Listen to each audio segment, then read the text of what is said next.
You hurriedly sprinted down the hallways, eyes darting around in a state of rushed panic, searching for any traces of your mistake. You thanked every god that it was after hours and that the halls were empty. The last thing you needed was a student or teacher witnessing your quirk malfunctioning. "Damn it, where are you?" you muttered to yourself as you turned the corner, the sounds of your hurried footsteps echoing down the hallway. In your haste, your mind wandered back to how you got in this predicament in the first place. It all started with you choosing to stay behind to finish off some assignments and studying before you noticed a peculiar bundle of papers scattered on the floor. Since you were the last one in the classroom, you took the liberty to clean up, squatting down to gather the clutter of papers. Out of curiosity, you skimmed over the papers before the wrinkled and slightly charred state of a notebook caught your eye. You tilted your head, recognizing the notebook instantly. You picked it up, wondering how Midoriya could forget the one thing that he was always carrying on the daily. Running your thumb across the singed cover of the book, a thought suddenly crossed your mind. It wouldn't hurt to take a peek at the contents of the notebook that belonged to the boy you had admired since the start of the year. Right?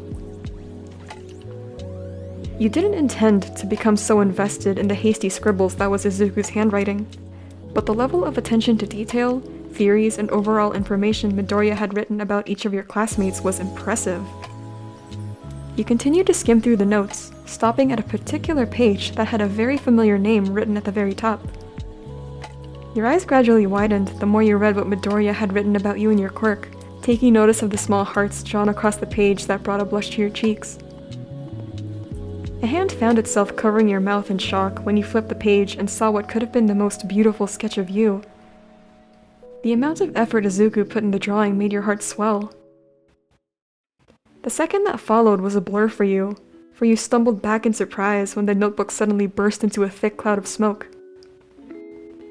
Your foot caught the leg of one of the desks, making you lose your footing as you braced yourself for the fall that never came. A hand shot out from the smoke, grabbing your arm and making you look up as the air cleared.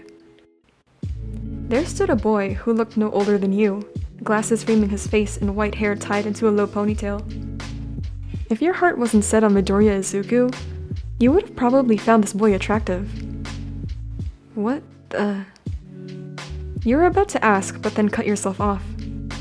Your eyes flew to the ground in an attempt to search for the notebook that you presumably dropped, only to find nothing but the papers that were knocked off from the neat pile you made. You looked back to the boy who still had his eyes attentively watching you. It's as if a switch went off in his head. For the next second that followed, he was bowing repeatedly to you, strings of apologies stumbling from his mouth in waves. Whoa, hey! Your hands landed on his shoulders, shaking him lightly. It's okay. Your words of reassurance fell on deaf ears when he covered his face, muttering to himself in a way that you found familiar. You had concluded that the boy in front of you was your doing, but it surprised you at how emotional he is compared to your usual personified objects, who sported a stoic disposition as they fought in the battlefield.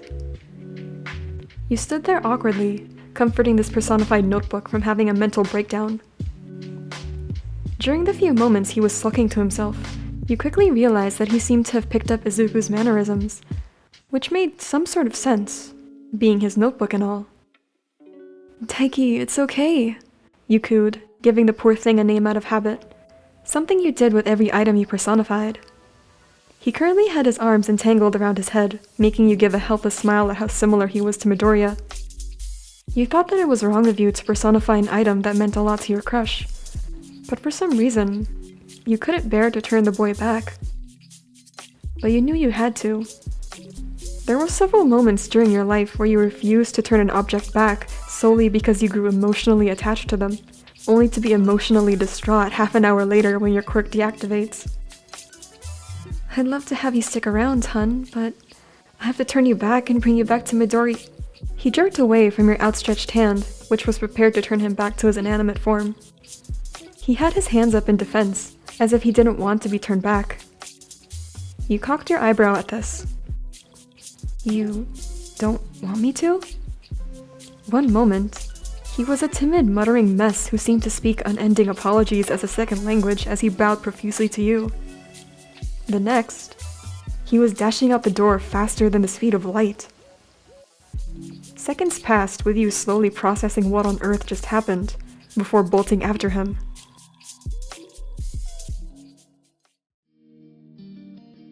You sprinted to Heights Alliance when you caught a glimpse of Daiki's white head of hair slipping past the door.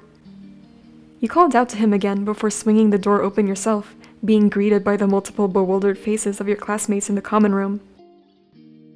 "Listener, who was that?" Ochako asked, pointing to the stairs where you assumed Daiki disappeared to.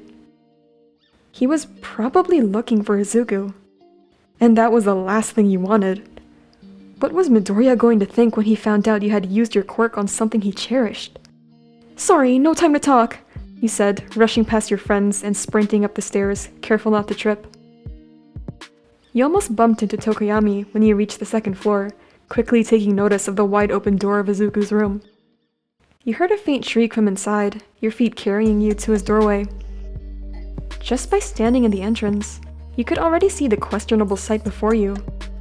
Midoriya looked like he was about to have a breakdown at the sudden intrusion of privacy and personal space, and Daiki had the poor boy by his cheeks, mumbling something you weren't able to hear. With Daiki's full attention on the poor boy, you lunged forward once you heard your name being uttered that brought a vibrant blush on Izuku's face. Your fingers dug into the middle of Daiki's back, causing him to flinch.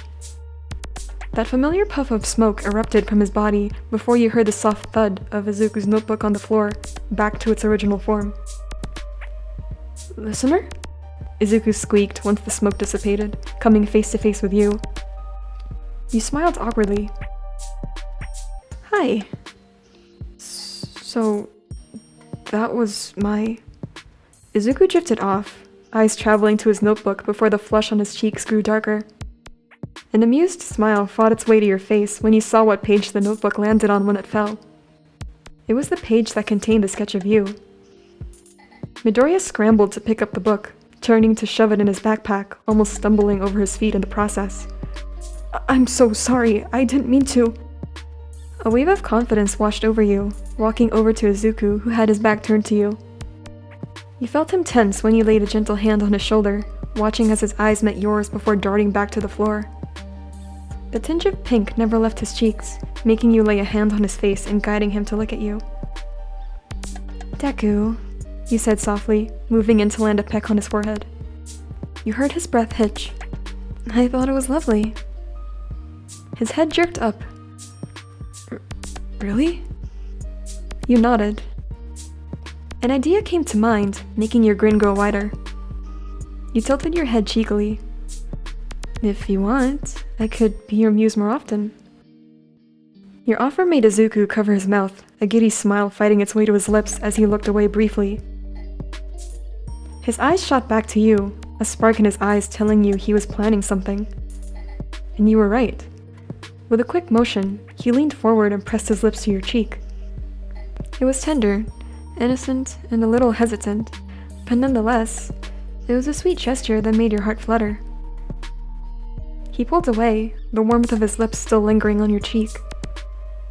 Midoriya looked content, albeit still a jittering mess.